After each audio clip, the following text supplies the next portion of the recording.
கர்த்தருடைய வார்த்தைக்கு நாம் செல்வோம். ரோமர் 10ஆம் அதிகாரம் 12வது வசனம். யூதன் என்றும் கிரேக்கன் என்றும் வித்தியாசமே இல்லை, எல்லாருக்கும் கர்த்தரானவர் தம்மை தொழுது கொள்ளுகிற யாவருக்கும் ஐஸ்வர்ய சம்பன்னராயிருக்கிறார். கர்த்தர் அருளும் ஐஸ்வர்யத்தை போதிக்க போகிறோம். கடந்த வாரம் ஒரு சத்தியத்தை நான் காண்பித்தேன். ஐஸ்வர்யம் கர்த்தர் அருளும் ஈவாயிருக்கிறது. எல்லாம் சொல்லுவோம், ஐஸ்வர்யம் கர்த்தர் அருளும் ஈவு. இங்கே போட்டிருக்குது, யூதன் என்றும் கிரேக்கன் என்றும் வித்தியாசமே இல்லை, எல்லாருக்கும் கர்த்தரானவர் தம்மை தொழுது கொள்ளுகிற யாவருக்கும் ஐஸ்வர்ய சம்பன்னராக இருக்கிறார். சொல்லுங்கள், ஐஸ்வர்ய சம்பன்னர் அப்படின்னா ஐஸ்வர்யத்தை அளவில்லாமல் கொடுக்கிறவர். யாருக்கெல்லாம் ஐஸ்வர்யத்தை அளவில்லாமல் கொடுப்பார் அப்படின்னு கேட்டால், யூதன் என்றும் கிரேக்கன் என்றும் வித்தியாசமே இல்லை, எல்லாருக்கும் கர்த்தரானவர். கடவுள் எல்லாருக்கும் கடவுளாக இருக்கிறார். ஆமேன். அவர் கிறிஸ்டியன் கடவுள் கிடையாது. கவனிக்கிறீங்களா? சில பேர் இயேசு அவர் கிறிஸ்துவ கடவுளுங்க அப்படி சொல்லுவாங்க. இல்லை, எல்லாருக்கும் கர்த்தரானவர். காண்பிக்கிறவங்களுக்கு எல்லாருக்கும் சுவாசத்தை கொடுக்கிறவர். அந்த எல்லாருக்கும் கர்த்தரானவர் தம்மை தொழுது கொள்ளுகிற, தம்மை விசுவாசிக்கிற யாவருக்கும் ஐஸ்வர்ய சம்பன்னராக இருக்கிறார். வித்தியாசமே இல்லை. எதை கொடுத்தாலும் வித்தியாசமே இல்லை. நம்ம பாவியாக இருந்தோம், நீதிமான் ஒருவனாகிலும் இல்லை, எல்லாரும் பாவம் செய்து தேவ மகிமையற்றலாகி ஏகமாக கெட்டு போனன்னு போட்டிருக்குது. அப்படிப்பட்ட எல்லாரையுமே கீழ்ப்படியாமைக்குள்ளே அடைச்சிட்டு எல்லாருக்குமே தமது நீதியை கொடுத்தார். அந்த நீதி எல்லாருக்கும் பலிக்குன்னு போட்டிருக்கு பைபிளில். வித்தியாசமே இல்லை. அது பெரிய ஒரு ஆழமான சத்தியம். தேவன் பாரபட்சம் மற்றவர், தேவனிடத்தில் பட்சபாதம் இல்லை. பைபிள் அதான் போட்டிருக்கு, அவருக்கு பயப்படுகிற பெரியோரையும் ஆசீர்வதிப்பார், சிறியோரையும் ஆசீர்வதிப்பார். பெரியவன் சின்னவன்ற வித்தியாசம் அவருக்கு கிடையாது. ஏலி ரொம்ப பெரிய ஆள், வயசு மூத்தவர். சாமுவேல் ரொம்ப சின்ன பையன். ஏலி கேட்காத இடத்துக்கு போயிட்டார், வயசு மூத்தவர். ஆனால் சாமுவேல் ரொம்ப சின்ன பையன். அவன்கிட்ட கர்த்தர் பேசுகிறார். தம்மை விசுவாசிக்கிற யாவருக்கும் அவர் ஐஸ்வர்ய சம்பன்னராக இருக்கிறார். அதை நாம் பார்க்க ஆரம்பிச்சிருக்கிறோம். கடந்த வாரம் நாம் ஒரு விஷயத்தை பார்த்தோம். கர்த்தர் ஆபிரகாமை சந்தித்து சொல்லுகிறாரு, நான் உன்னை பெரிய ஜாதியாக்கி உன்னை ஆசீர்வதித்து உன் பெயரை பெருமைப்படுத்துவேன், நீ ஆசீர்வாதமாக இருப்பாய், உன்னை ஆசீர்வதிக்கிறவர்களை ஆசீர்வதிப்பேன், உன்னை சபிக்கிறவனை சபிப்பேன், பூமியின் வம்சங்கள் எல்லாம் உனக்குள் ஆசீர்வதிக்கப்படும் என்று சொல்லுகிறார். 12ஆம் அதிகாரத்தில் ஆசீர்வாதத்தின் வார்த்தையை சொல்லுகிறார். அதை கேட்ட பிறகு ஆபிராம் கர்த்தருக்கு ஒரு பலிபீடம் கட்டுகிறார். அதுக்கப்புறம் ஒரு பிரச்சனையில் மாட்டிக்கிறாரு. அந்த பிரச்சனை முடிவில் போட்டிருக்கு, ஆபிராம் மிருக ஜீவன்களும் வெள்ளியும் பொண்ணுமான ஆஸ்திகளுடைய சீமானாக இருந்தான். எல்லாம் சொல்லுங்க, ஆபிராம் மிருக ஜீவன்களும், திரும்ப சொல்லுங்க, மிருக ஜீவன்களும் வெள்ளியும் பொண்ணுமான ஆஸ்திகளுடைய சீமானாக இருந்தான். வெறு சீமான்ல நம்ம ஆபிராம் எப்படிப்பட்ட சீமான்? மிருக ஜீவன்களும் வெள்ளியும் பொண்ணுமான ஆசீர்வாடைய சீமானாக இருந்தான். அப்போ கர்த்தருடைய ஆசீர்வாதம் ஆபிராமோட வாழ்க்கையில் செய்த முதல் காரியமே ஆபிராம் அவர்களை ஆஸ்திகளை உடைய சீமானாக்கினது. ஆஸ்திகளை உடைய சீமானாக்கினது. எத்தனை பேர் ஆமென் சொல்றீங்க? அப்படியே புதிய ஏற்பாட்டில் போட்டிருக்குது, ஒருவனுக்கு எவ்வளவு திரளான ஆஸ்திகள் இருந்தும் அது அவனுக்கு ஜீவன் அல்லன்னு போட்டிருக்குது. அது எங்கே போட்டிருக்குன்னு கேட்டால், பொருளாசையை குறித்து எச்சரிக்கையாக இருங்கன்னு சொல்லிட்டு ஒரு ஓமையை பேசுகிறார் ஆண்டவர். அங்கே தான் அதை சொல்கிறாரே தவிர ஆஸ்தி வேணான்னு சொல்லலை. ஆஸ்தி இருக்கட்டும், ஆனால் ஆஸ்தி உனக்கு ஜீவன் அல்ல, கர்த்தரே உனக்கு ஜீவனாக இருக்கிறார். அப்போ இந்த பேலன்ஸ் ரொம்ப முக்கியம். உலகத்தான் கூட சொல்கிறான், பணம் முக்கியம் இல்லைன்னு சும்மா சொல்லாத, பணத்தில் ஜெயிச்சுட்டேன்னு சொல்லு பார்ப்போம். நீ பணத்தில் ஜெயிச்சுட்டா கண்டிப்பாக என்ன செய்ய மாட்டேன், சொல்ல மாட்டேன். கண்டிப்பாக வாயில் இந்த வார்த்தை வரும், பணம் அவசியமாக இருக்குது. பைபிள் போட்டிருக்க, பணமோ எல்லாவற்றுக்கும் உதவுன்னு போட்டிருக்கு. அதை யார் கொடுக்குறா? கர்த்தரே கொடுக்குறாரு. கர்த்தர் தான் ஆபிராமை சந்திச்சாரு, கர்த்தராக ஆபிராமை ஆசீர்வதிச்சாரு. அந்த கர்த்தரின் ஆசீர்வாதம் தான் ஆபிராம் அவர்களுக்கு மிருக ஜீவன்களும் வெள்ளியும் பொண்ணுமான ஆசைகளுடைய சீமானாக்கினது. உங்களுக்கு ஆஸ்திகள் இருக்க வேண்டும் என்று எத்தனை பேர் விரும்புகிறீர்கள்? இருக்கணுங்க. அந்த ஆஸ்திகளை வைத்து நீங்கள் கர்த்தருக்கு ஊழியம் செய்யணும். பைபிளில் போட்டிருக்கு, அநேக ஸ்திரீகள் இயேசுவை சுற்றி இருந்தாங்களாம். அவங்களாம் என்ன பண்ணாங்களாம்? தங்கள் ஆஸ்திகளால் இயேசுக்கு ஊழியம் பண்ணார்கள்னு போட்டிருக்குது. அந்த ஆஸ்திகளை கர்த்தரின் ஆசீர்வாதம் என்ன செய்து கொடுக்கிறதுன்னு வேதம் சொல்லுது. அதை வச்சு தான் வந்து இந்த உலகத்தில் மாத்திரமல்ல, வேதமே வந்து ஒரு மனுஷனுடைய உயர்வை அதை வைத்து நிர்ணயிக்கிறது. அங்கே வாசிப்போம், யோபு 1ஆம் அதிகாரத்தில் 1ஆம் வசனத்திலிருந்து நாம் வாசிப்போம். ஊத்ஸ் தேசத்திலே யோபு என்னும் பேர் கொண்ட ஒரு மனுஷன் இருந்தான். அந்த மனுஷன் உத்தமனும் சன்மார்க்கனும் தேவனுக்கு பயந்து பொல்லாப்புக்கு விலகுறனுமாக இருந்தான். எல்லாரும் அந்த வசனத்தை சத்தமாக வாசிங்க. ஊத்ஸ் தேசத்திலே யோபு என்னும் பேர் கொண்ட ஒரு மனுஷன் இருந்தான். அந்த மனுஷன் சத்தமாக உத்தமனும் சன்மார்க்கனும் தேவனுக்கு பயந்து பொல்லாப்புக்கு விலகுறனுமாக இருந்தான். எல்லாம் சொல்லுங்க, உத்தமனும் சன்மார்க்கனும் தேவனுக்கு பயந்து பொல்லாப்புக்கு விலகுறவன். அதை விட்டுறக்கூடாது. அடுத்த வசனத்தை நல்லா சத்தமாக வாசிக்கிறோம். இதுவும் ரொம்ப முக்கியமாக இருக்குது. இதெல்லாம் பற்றி நம்ம பார்க்க போகிறோம், உங்களை காண்பிப்பேன். ஆனால் இப்போ விஷயத்துக்கு வருவோம். அப்படிப்பட்ட யோபுக்கு என்ன இருந்துச்சான்? வாசிங்க 2ஆம் வசனம். அவனுக்கு 7 குமாரரும் 3 குமாரத்திகளும் பிறந்தார்கள். அவனுக்கு 7000 ஆடுகளும் 3000 ஒட்டகங்களும் 500 ஏறு மாடுகளும் 500 கழுதைகளும் ஆகிய மிருக ஜீவன்கள் இருந்ததுமன்றி திரளான பணிவிடைக்காரன் இருந்தார்கள். அதனால் அந்த மனுஷன் கிழக்கத்தி புத்தர் எல்லாரிலும் பெரியவனாக இருந்தான். ரொம்ப கிளியராக சொல்லுது பைபிள். நான் தெளிவாக சொல்கிறேன், பணத்தை வச்சு ஒருத்தர் என்ன செய்யாதீங்க, எஸ்டிமேட் பண்ணாதீங்க. அது ஒரு பக்கம் இருக்கட்டும். ஆனால் வேதம் எப்படி காண்பிக்குதுன்னு கேட்டிங்கன்னா, நீங்கள் கர்த்தரால் ஆஸ்வதிக்கப்பட்டீங்கன்னா அதுக்கு ப்ரூஃப் கண்டிப்பாக வெளியே என்ன செய்யும், தெரியும். நீங்கள் பிளஸ்ஸட்ன்றது கண்டிப்பாக என்ன செய்யும், ஒரு வீட்டுக்கு போனாலும் தெரிஞ்சிடும், வீட்டை தூரந்து பார்த்தாலே தெரிஞ்சிடும், இது ஆஸ்வதிக்கப்பட்ட வீடுன்னு தெரிஞ்சிடும். என்ன பாஸ்டர் பொருட்களை சொல்கிறீங்க? ஆமாம், பைபிளே அப்படி தான் சொல்லுது. கிழக்கத்தி புத்தர் எல்லாரிலும் பெரியவனாக இருந்தான். ஏன் பெரியவனாக இருந்தான்?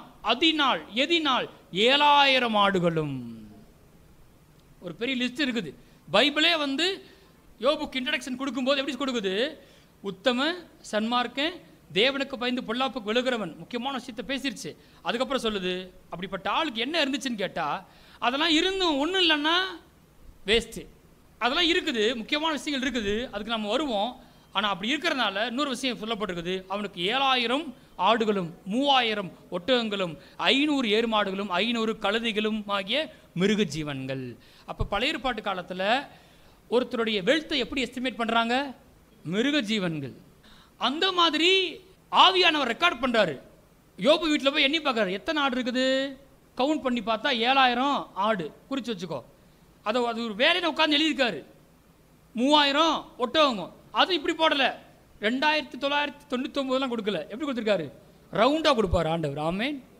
3000 ஒட்டகங்கள் அதெல்லாம் நோட் பண்ணப்பட்டிருக்காங்க வந்து, அதனால தான் போட்டிருக்கு. ஆகவே நம்ம கொஞ்சம் அந்த மாதிரி பைபிள் படி சிந்திக்க பழகணும். மிருகஜீவங்கள் என்ன செய்யணும்? இருக்கணும். இல்லைங்க, வாழ்க்கையில் அதெல்லாம் ரொம்ப முக்கியம் இல்லைங்க. அன்பு, சாந்தம், இச்சை அடக்கம், பொறுமை தாங்க ரொம்ப முக்கியம். முக்கியம் இல்லைன்னு என்ன செய்யலை, சொல்லலை. ஆனால் இதுவும் முக்கியம்.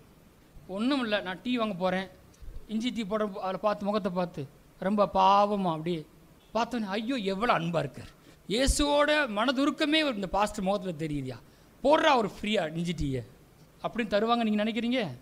ஒரு டீ கூட தர மாட்டாங்க.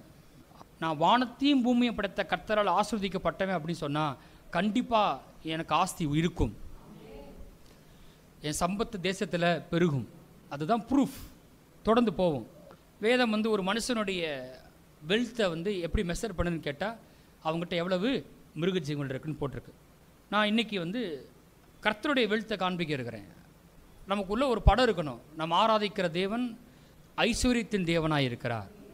அதை நான் இன்றைக்கு காண்பிக்க இருக்கிறேன். நான் போகலாமாங்க. ஆதியாகமம் 14ஆம் அதிகாரத்தை எடுத்துக்கொள்ளுங்க. 18ஆம் வசனத்தை வாசிக்கிறேன். அன்றியும் உன்னதமான தேவனுடைய ஆசாரியனாயிருந்த சாலிமின் ராஜாவாகிய மெல்கிசேதேக்கு அப்பமும் திராட்சரசமும் கொண்டு வந்து ஆபிராமை ஆசீர்வதித்து, வானத்தையும் பூமியையும் உடையவராகிய உன்னதமான தேவனுடைய ஆசீர்வாதம் ஆபிராமுக்கு உண்டாவதாக. யார் இந்த மெல்கிசேதேக்கு? இயேசுவை குறிக்குது. இயேசு வந்து யாரை சந்திக்கிறாரு? ஆபிராமை சந்திக்கிறாரு. ஆபிராம் யுத்தத்துக்கு போயிட்டு திரும்ப ஜெயத்தோடு வர்றாரு. வெள்ளியும் பொன்னையும் சுமந்து கொண்டு வருகிறார். சகல பொருட்களையும் திருப்பி கொண்டு வருகிறார். அப்படிப்பட்ட ஆளுக்கு எதிர்கொண்டு போகிறார். யார்? மெல்கிசேதேக்கு. யார் அவர்? உன்னதமான தேவனுடைய ஆசாரியன், தகப்பனும் தாயும் வம்சவரம் இல்லாதவர். இயேசுவை குறிக்குது. இயேசு வந்து பழைய ஏற்பாட்டில் பிரசன்னமாக இருக்கிறார். மாம்சீகமாக அவதரிக்கிறது வேற, ஆனால் இயேசு பிரசன்னமாக முடியும். இப்போ இயேசு இங்கே வந்திருக்கிறாரு. வந்துட்டு சொல்கிறாரு ஆபிரகாமை பார்த்து, வானத்தையும் பூமியும் உடையவராகிய உன்னதமான தேவனுடைய ஆசீர்வாதம் ஆபிரகாமுக்கு உண்டாவதாக. எல்லாம் சொல்லுங்க, வானத்தையும் பூமியையும் உடையவராகிய உன்னதமான தேவன். அப்ப இயேசுவுக்கு தன்னுடைய தேவனை குறித்த ஒரு பிக்சர். அவர் ஒரு ஆசாரியன், அவர் ஒரு ஊழியக்காரர். அந்த ஊழியக்காரனுக்கு இருக்க ஒரு பிக்சர், தேவனை பற்றி எப்படிப்பட்ட பிக்சர்னு கேட்டால், என் தேவன் அவர் வானத்தையும் பூமியும் உடையவராகிய உன்னதமான தேவன். இந்த வானமும் பூமி யாருக்கு சொந்தம்? கர்த்தருடையது. Maker of heaven and earth, possessor of heaven and earth, அது அவருடையது. அந்த படத்தை காண்பிக்கிறார். ஆபிரகாம் சொல்றாரு, ஆபிரகாமை ஐஸ்வர்யவாக்கினேன் என்று நீ சொல்லாதபடிக்கு ஒரு சரட்டையாகிலும் பாதரட்சின் வாரையாகிலும் உமக்கு உண்டானவைகள் யாதொன்றையாகிலும் எடுத்துக்கொள் என்று சொல்லி 23ஆம் வசனத்தை வாசிங்க. மறுபடியும் அதே மாதிரி சொல்றாரு, வானத்தையும் பூமியும் உடையவராகிய உன்னதமான தேவனாய கர்த்தருக்கு நேராக என் கையை உயர்த்துகிறேன். இதுக்கு முன்னாடி இந்த சென்டென்ஸை, இந்த வாக்கியத்தை ஆபிரகாம் என்ன செய்ய பயன்படுத்துறது கிடையாது. ஆனால் இப்போ மெல்கிசேதேக்கு ஒரு வெளிப்பாடு கொடுத்துட்டார். ஆபிரகாம், வானத்தையும் பூமி உடையவராகிய உன்னதமான தேவனுடைய ஆசீர்வாதம் உமக்கு உண்டாவதாக அப்படின்னு சொன்னவன இவர் ஒன்று பண்ணுறாரு. இந்த மனுஷங்கிட்ட இருந்து எனக்கு ஐஸ்வர்யம் வர வேண்டிய அவசியம் இல்லை. எனக்கு ஐஸ்வர்யம் எங்கிருந்து வரும்? வானத்தையும் பூமியும் உடையவராகிய உன்னதமான தேவனிடத்தில் எனக்கு ஐஸ்வர்யம் வரும். வானத்துக்கும் பூமிக்கும் சொந்தக்காரர் அவர். அப்போ எவ்வளோ பெரிய ஆளாக இருப்பார். நம்ம யோபு கிழக்கத்தி புத்தர் எல்லாரிலும் பெரியவனாக இருந்தான்னு பார்க்குறோம். ஆனால் வானம் பூமி யாருக்கு சொந்தமாக இருக்குது? கர்த்தருக்குரியதாக இருக்கிறது. அதான் வாசிப்போம் தொடர்ந்து. அங்கே போங்க, உபாகம் 10ஆம் அதிகாரம் 14வது வசனம். இதோ வானங்களும் வானாதி வானங்களும் பூமியும் அதிலுள்ள யாவும் உன் தேவனாகிய கர்த்தருடையவைகள். அப்படியே மேலே வசனத்தை வாசிச்சிங்கன்னா, நான் இந்த பகுதிக்கு திரும்ப வருவேன், இந்த மாதிரி காரியத்துக்கு திரும்ப வரப்போகிறேன். ஆனால் நீங்கள் வாசிங்க, அங்கே 12ஆம் வசனத்தை வாசிங்க. இப்பொழுதும் இஸ்ரவேலே, நீ உன் தேவனாய கர்த்தருக்கு. இந்த பயந்துன்றதை எங்கே பார்த்தோம்? யோபு 1ஆம் அதிகாரத்தில் பார்த்தோம். இங்கே கர்த்தர் சொல்கிறாரு, நீ என்ன செய்ய? உன் தேவனாய கர்த்தருக்கு பயந்து அவர் வழிகளில் எல்லாம் நடந்து அவரிடத்தில் அன்பு கூர்ந்து உன் முழு இருதயத்தோடும் உன் முழு ஆத்மாவோடு உன் தேவனாய கர்த்தரை சேவித்து நான் இன்று உனக்கு கற்பிக்கிற கர்த்தருடைய கற்பனைகளையும் அவருடைய கட்டளைகளையும் உனக்கு நன்மை உண்டாக கை கொள்ள வேண்டும் என்பதை அல்லாமல் வேறே எதை உன் தேவனாய கர்த்தரிடத்தில் கேட்கிறார்? இதோ வானங்களும் வானாதி வானங்களும் பூமியும் அதுள்ள யாவும் உன் தேவனாகிய கர்த்தருடையவைகள். சுருக்கமாக சொல்றாரு, நான் எனக்கு பயந்து என் வழியில் நடந்து என் மேலே அன்பு கூர்ந்து என்னை சேவி என் கற்பனையில் கை கொள்ளு, நான் உன் ஐஸ்வரன் ஆக்குவேன். அதான் சொல்லுது. ஏன் ஏதேதோ வழி தேடிக்கிட்டு இருக்கிற? நல்லா கண்ணை திறந்து பாரு. இதோ வானங்களும் வானாதி வானங்களும் பூமியும் அதிலுள்ள யாவும் உன் தேவனாகிய கர்த்தருடையவைகள்னு போட்டிருக்குது. கர்த்தருக்கு பயந்து அவர் வழிகளில் நடந்து அவர் மீது முழு இதயத்தோடும் அன்பு கூர்ந்து அவரை சேவித்து அவர் கற்பனைகளை உனக்கு நன்மை உண்டாகிறதுக்காக கை கொள்ள வேண்டியதை அல்லாமல் வேற ஒன்றையும் கர்த்தரிடத்தில் எதிர்பார்க்கவில்லைன்னு போட்டிருக்கு. செஞ்சால் கண்டிப்பாக நன்மைன்றார் ஆண்டவர். கண்ணை திறந்து பாரு. இதோ வானங்களும் வானாதி வானங்களும் பூமியும் அதிலுள்ள யாவும் உன் தேவனாகிய கர்த்தருடையவைகள். எல்லாம் சொல்லுங்க, வானங்களும் வானாதி வானங்களும் பூமியும் அதிலுள்ள யாவும் என் தேவனாகிய கர்த்தருடையவைகள். நம்ம அப்பா எவ்வளோ பெரிய பணக்காரன்னு பார்த்தீங்களா? அவரை பற்றி புதிய ஏற்பாட்டில் பவுல் சொல்றார். அதை வாசிப்போம் சீக்கிரமாக. அங்கே போங்க. அப்போஸ்தலர் 14:15. மனுஷரே ஏன் இப்படி செய்கிறீர்கள்? அதாவது பவுலோட காலில் விழுகிறாங்க. அப்போ அவர் பேசுகிறாரு, நாங்களும் உங்களைப் போல பாடுள்ள மனுஷர் தானே. நீங்கள் இந்த வீணான தேவர்களை விட்டு வாசிப்போம், வானத்தையும் பூமியையும் சமுத்திரத்தையும் அவைகளிலுள்ள யாவற்றையும் உண்டாக்கின ஜீவனுள்ள தேவனிடத்திற்கு திரும்ப வேண்டும் என்று உங்களுக்கு பிரசங்கிக்கிறோம். எப்படிப்பட்ட தேவனிடத்தை திரும்பணுமா? வானத்தையும் பூமியையும் சமுத்திரத்தையும் அதிலுள்ள யாவற்றையும் உண்டாக்கின ஜீவனுள்ள தேவன். என்ன சொல்லுங்க? வானத்தையும் பூமியையும் சமுத்திரத்தையும் அதிலுள்ள யாவற்றையும் உண்டாக்கின ஜீவனுள்ள தேவன். இப்படிதான் கர்த்தரை பார்க்கணும். ஜெபம் பண்ணும்போது இப்படிலாம் சொல்லி ஜெபிச்சோம் அப்படின்னா, நான் சொல்லுகிறேன், அந்த ஜெபத்தை கர்த்தர் கேட்கிறார். கர்த்தர் எடுத்துனே கண்டுபிடிச்சிட்டாரு, நான் பெரியவன் சொல்கிறான் அவன் ஆமென். அப்படிதான் போட்டிருக்கு. அப்போஸ்தலர் 4ஆம் அதிகாரத்தில் ஜெபிக்கிறாங்க. பேதுருவையும் மற்ற அப்போஸ்தலரையும் பயமுறுத்தி அனுப்புகிறாங்க இயேசு பிரசங்கம் பண்ணதுக்காக. அப்போ இவங்க ஜெபம் பண்ண ஆரம்பிக்கிறாங்க. 24ஆம் வசனத்தை வாசிங்க. அப்போஸ்தலர் 4:24. அவர்கள் அதை கேட்டு ஒருமனப்பட்டு தேவனை நோக்கி சத்தமிட்டு வாசிப்போம். கர்த்தாவே, நீர் வானத்தையும் பூமியையும் சமுத்திரத்தையும் அவையில் உள்ள யாவற்றையும் உண்டாக்கின தேவனாய் இருக்கிறீர். ஜெபத்தில் ஃபர்ஸ்ட் எடுத்தவனே சொல்ற வார்த்தை என்ன? நீர் வானத்தையும் பூமியும் சமுத்திரத்தையும் அதில் உள்ள யாவற்றையும் உண்டாக்கின தேவன். பிரச்சனைன்னு சொல்ல ஆரம்பிக்கல, எடுத்தவனே சொல்ற வார்த்தை என்னது? நீங்க ரொம்ப பெரியவருங்க. ஜெபத்தில் முதல் வார்த்தையை நீங்க ரொம்ப பெரியவருங்க. கடனா இருக்கு, தேவையா இருக்குது, இதெல்லாம் உண்மைதான், ரைட்டு. ஆனால் ஜெபம் பண்ணும்போது முதல்ல எப்படி ஜெபம் பண்ணோம்? ஆண்டவரே, நீர் வானத்தையும் பூமியும் சமுத்திரத்தையும் அதில் உள்ள யாவற்றையும் உண்டாக்கின தேவன். ஆண்டவரே, ஜெபத்துக்கு பதில் வருமா வராதா? பைபிளில் போட்டிருக்கு, அவர்களை ஜெபம் பண்ண இடம் அசைந்ததுன்னு பார்க்குறோம். அப்போ நான் சொல்கிறேன், அந்த அந்த அந்த பிரச்சனை அஸ்திபாரம் அசையும், அந்த கடன் அசையும், அந்த வியாதி அசையும். ஆமென். இயேசுவும் பாருங்க, ஒரு இடத்துல சொல்றாரு, இயேசு ஜெபிக்கிறாரு, பிதாவே வானத்துக்கும் பூமிக்கும் சொந்தக்காரர் என்றார். பிதாவே வானத்துக்கும் பூமிக்கும் சொந்தக்காரரே. ஆமென். வானத்துக்கும் பூமிக்கும் சொந்தக்காரரே. ஆகாய் தீர்க்கதரிசியில் போட்டிருக்குது.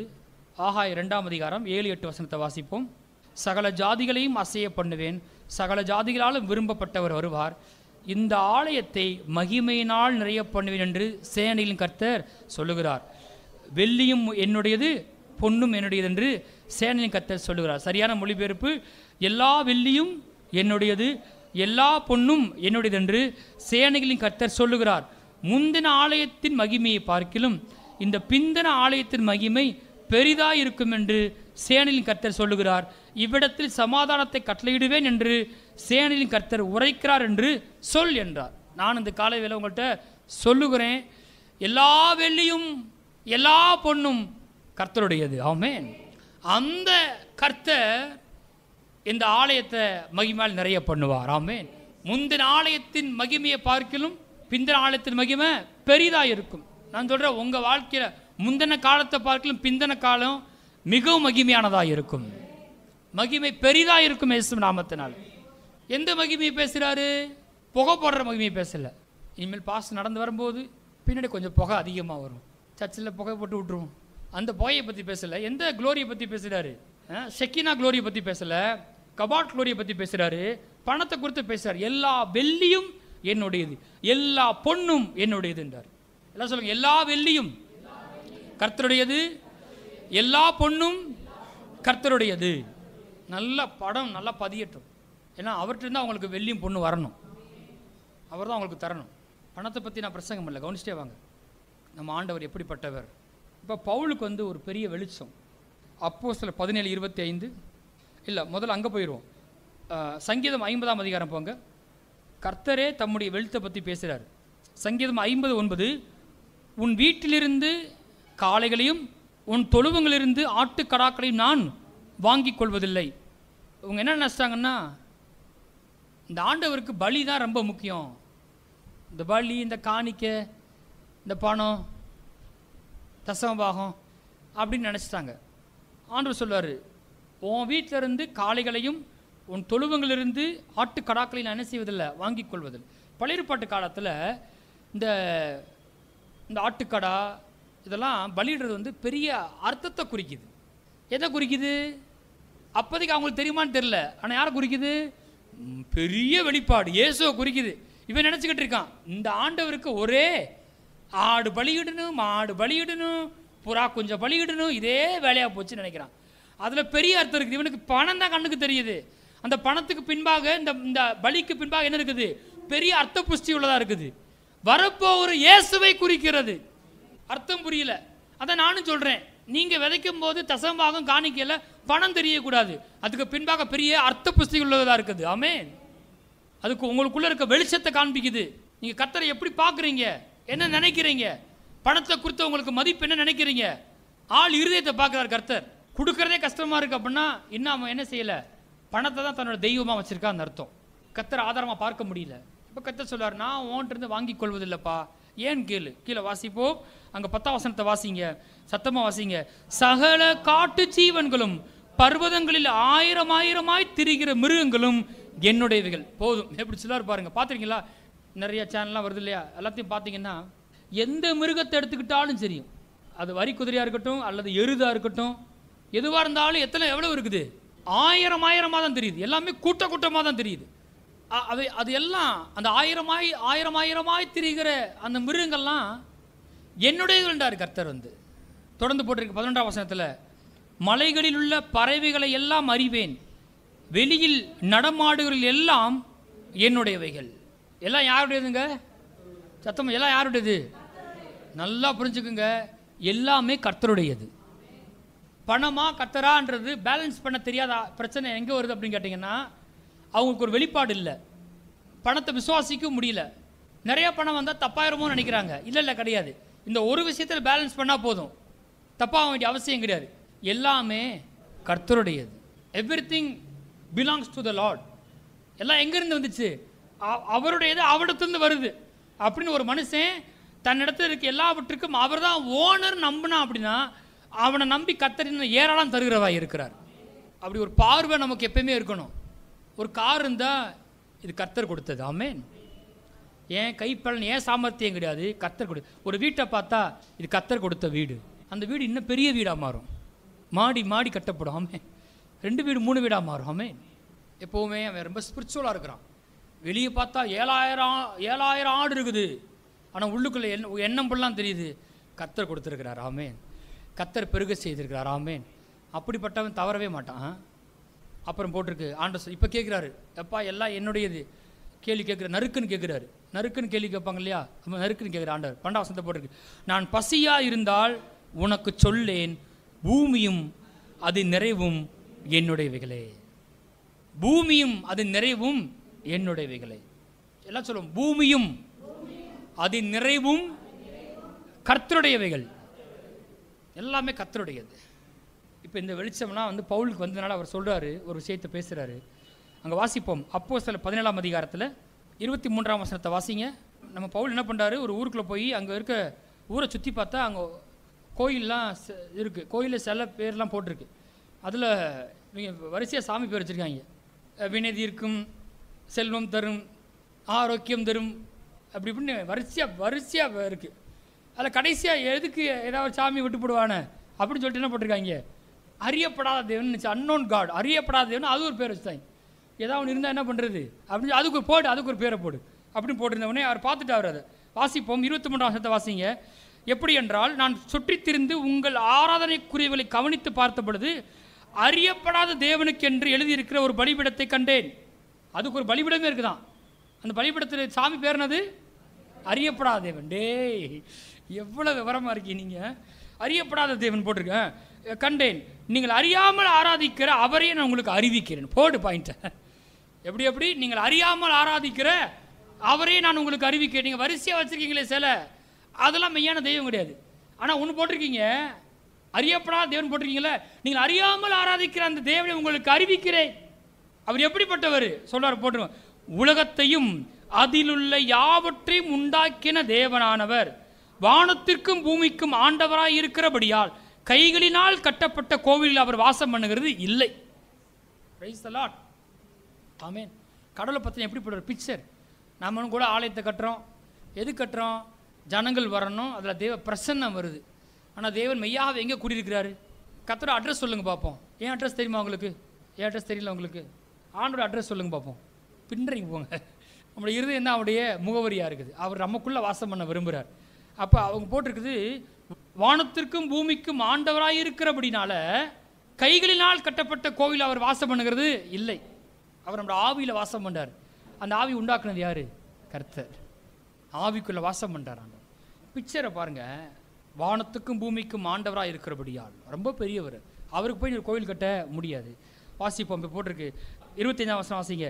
எல்லாருக்கும் ஜீவனையும் சுவாசத்தையும் சகலத்தையும் கொடுக்கிற அவர். Praise the Lord. அறிக்கையை பாருங்க, எப்படி ஜீவனையும் சுவாசத்தையும் சகலத்தையும் கொடுக்கிறார். எல்லாம் சொல்லுங்க, ஜீவனையும் சுவாசத்தையும் சகலத்தையும் கொடுக்கிறவர். உங்களுக்கு சுகம் கொடுக்கிறவர் யார்? உங்களுக்கு ஐஸ்வர்யம் கொடுக்கிறவர் யார்? உயர்வை கொடுக்கிறவர் யார்? உங்களுக்கு சகலத்தையும் கொடுக்கிறவர் கர்த்தர். வெளிச்சத்தை பாருங்க. எல்லாருக்கும் ஜீவனையும் சுவாசத்தையும் சகலத்தையும் கொடுக்கிற அவர். வாசிப்போம், தமக்கு யாதொன்று தேவையானது போல மனுஷர் கைகளால் பணிவிடை கொள்ளுகிறதும் இல்லை. தமக்கு யாதொன்று தேவையானது போல, அவருக்கு எந்த தேவையும் இல்லை, அவர் யார்கிட்டையும் வாங்க வேண்டிய அவசியமும் இல்லை. சொல்லுங்க, கர்த்தருக்கு எந்த தேவையும் இல்லை. நான் கொடுக்கறதுனால அவர் நிறைய போவதில்லை, நான் அவரிடத்துல கொடுக்கறதுனால எனக்கு தான் நிறைய போகுது. கடின உழைப்பு இல்லைங்க, புத்தி சம்பந்தப்பட்ட காரியம், வெளிச்சம் சம்பந்தப்பட்ட காரியம். அத்தான் ஆண்டவர் கேட்குறாரு, நான் பசியாக இருந்தால் உனக்கு சொல்லேன். தொடர்ந்து அதே பவுல் பேசுகிறார். ஆண்டவர் வந்து பண வசியத்தில் மாத்திரம் ஐஸ்வர்யவான் கிடையாது, அவர் இரக்கத்திலும் ஐஸ்வர்யமுள்ளவராக இருக்கிறார். புதிய ஏற்பாடு ரொம்ப வேற லெவலில் பேசுது பாருங்க. பழைய ஏற்பாடு புதிய ஏற்பாடும் போட்டிருக்குது. பழைய ஏற்பாட்டில் சொன்னதையே புதிய ஏற்பாட்டை சொல்ல வேண்டிய அவசியம் கிடையாது. பழைய ஏற்பாட்டு ஒரு விதத்தில் பிக்சரை காமிக்குது.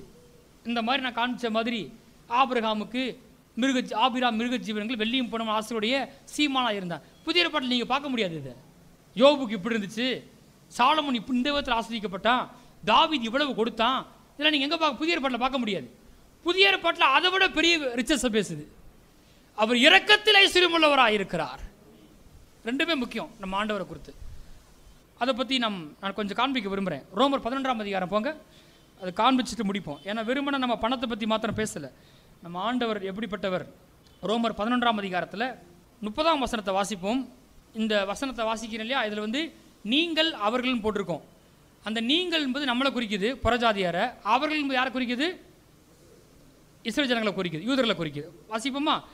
அதாவது என்ன வந்துச்சுன்னா, இருமாப்பு வந்துருச்சு. யாருக்கு? இந்த புறஜாதிகளுக்கு. பார்த்தியா? அதாவது முதல்ல அவனுக்கு இருமாப்பு இருந்துச்சு, நாங்கள் தான் பரலோகம் போவோம், உங்களை கொல்லிக்கட்டையாக வச்சுருப்பார் நரகத்தில்னு. பார்த்தா கத்தர் யார் ரசித்துட்டாரு? நம்மளை ரசித்து விட்டார்.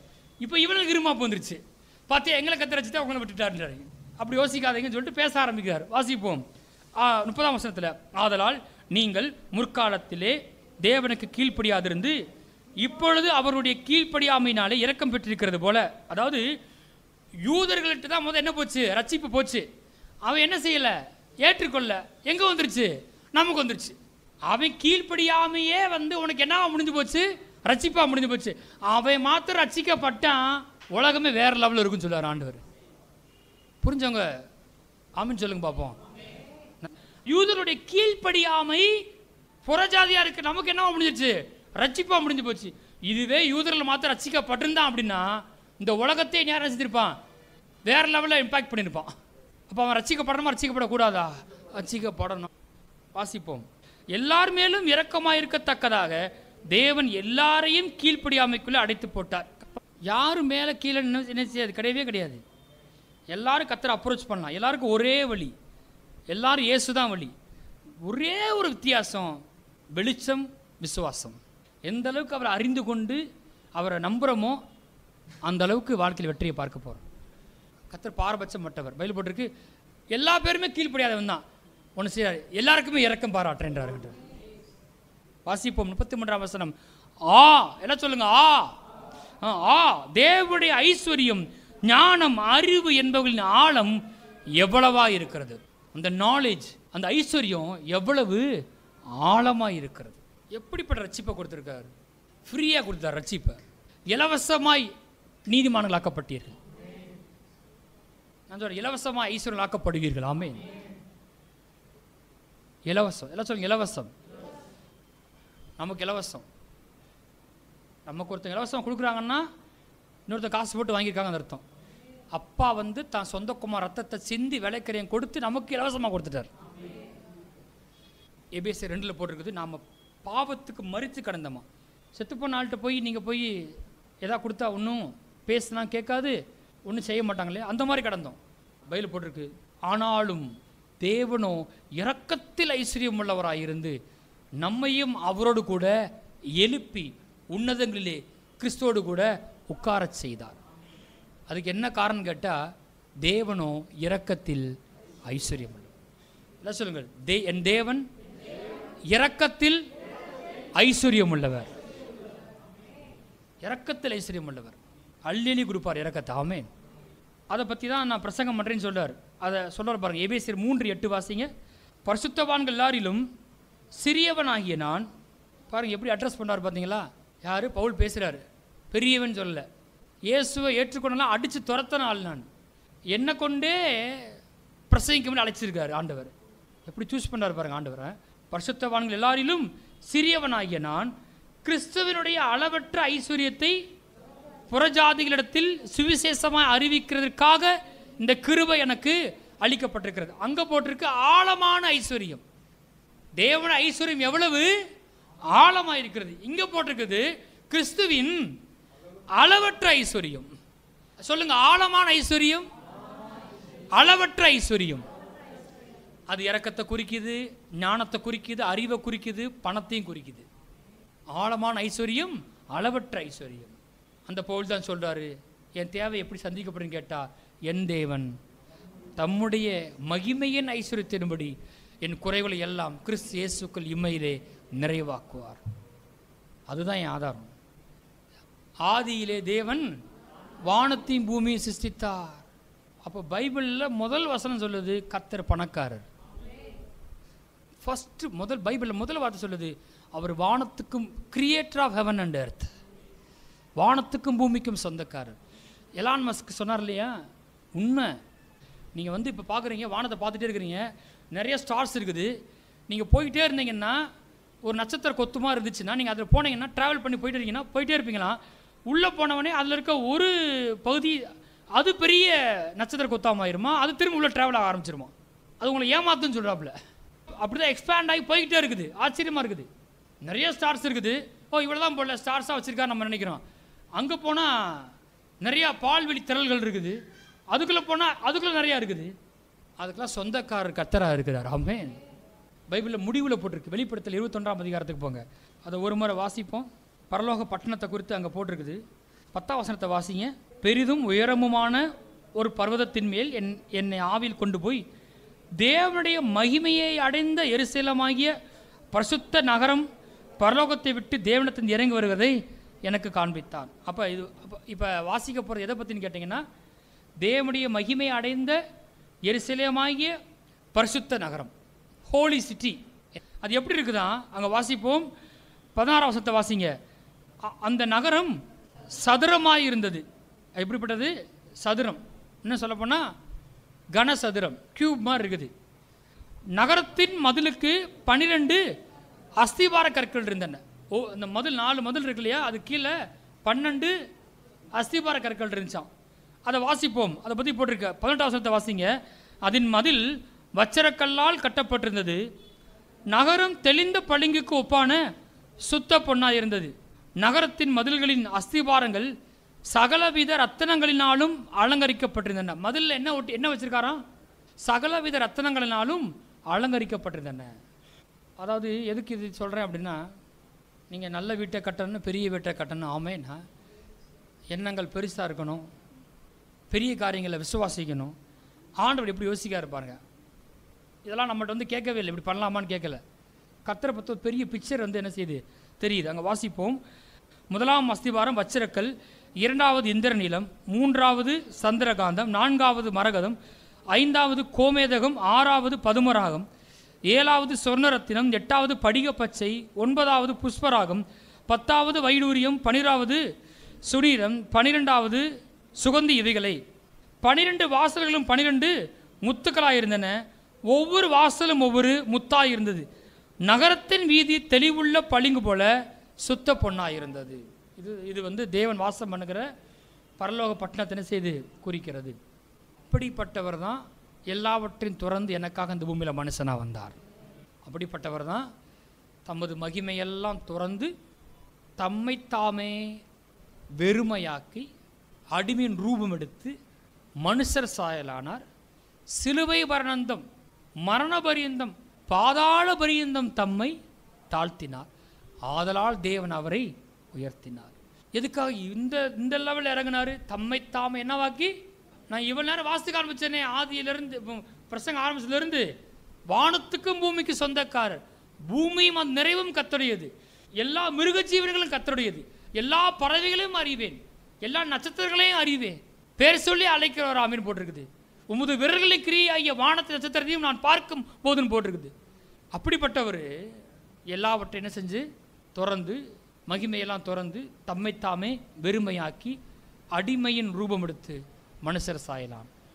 சிலுவைக்கு போனார், மரித்தார், அடக்கம் பண்ணப்பட்டார், உயிர் தெழுந்தார். எதுக்கான்னு கேட்டால் அவர் ஐஸ்வர்யம் உள்ளவராக இருந்தும் அவருடைய தரித்திரத்தினாலே நாம் ஐஸ்வர்யவான்கள் ஆகும்படிக்கு. எதுன்னு ஐஸ்வர்யாகிறதுக்கு தடையாக இருக்குதோ அந்த தரித்திரத்தை அவர் சுமந்துட்டார். ஆமேன். அந்த முள்முடி அவர் சுமந்திருக்கிறார். அந்த பசியை, அந்த பட்டினியை, அந்த நிர்வாணத்தை, அந்த சாபத்தை அவர் சுமந்திருக்கிறார். எதுவும் தடை செய்ய முடியாது. அதை ஜெயித்து உயிர்த்தெழுந்து உன்னதத்தில் உட்கார்ந்துருக்கிறார். ஆமேன். எல்லாம் அவருடையது. ஆமேன். தாவீது சொல்றாரு, எல்லாம் உம்மாலே உண்டானது, எல்லா பொருட்களும் உம்முடையது, உம்மது கரத்தில் வாங்கி உம்மது கரத்தில் கொடுக்குறோம். பேலன்ஸை மிஸ் பண்ணவே இல்லை.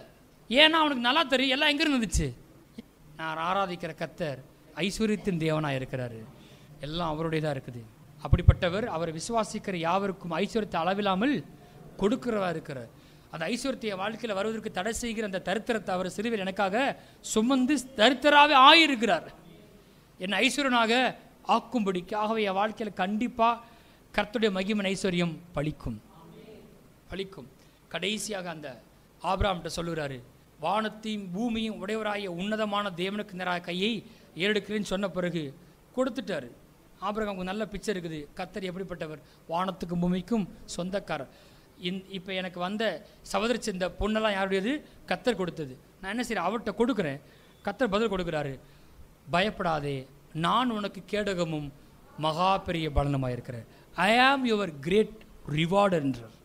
நான் சொல்ல கண்டிப்பாக கர்த்தர் உங்களுக்கு ஐஸ்வர்யத்தால் பலன் அளிப்பார். அவரை விசுவாசிக்கிற உங்கள் யாவருக்கும் அவர் அளவில்லாமல் ஐஸ்வர்யத்தை கொடுக்கிறவராக இருக்கிறாரு. உங்களுக்கு ஒரே ஒரு எண்ணம் இருக்கட்டும், எல்லாம் கர்த்தருடையது. அவர் கரத்தில் வாங்கி அனுபவிக்கிறேன், அவர் கரத்தில் நான் கொடுக்குறேன். எழுந்திருப்போம்.